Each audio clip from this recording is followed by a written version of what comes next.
For today, yan. Magprito ako ng chicken. Magpiprito ako ng manok.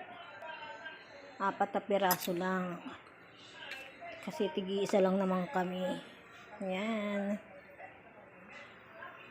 Okay na yan, tig-isa. Kasi meron namang gulay.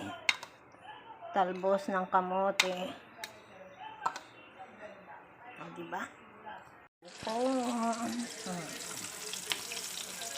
Fried chicken. Ang gulay, talbos ng kamote. Ang aking ming fried chicken. Yan, tig-isa lang dyan.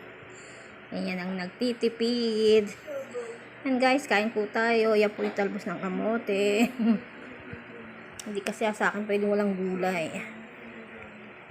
Kain po. Kainan na. Yan po. Talbos ng kamote. Tapos, chicken. Imbes na pritong isda, wala. Ayoko kasi ng manok lang. Gusto ko ay may gulay. Hindi pwede sa akin. Yung isang prito-prito. Gusto ko gulay kung gulay lang. Kaya, kain po tayo. Bye-bye. Kain muna tayo. Thank you. Thanks for watching. Kain na tayo pa. Halika na. Mag-bis kaya muna ikaw. Ayun. Gutom na rin yun.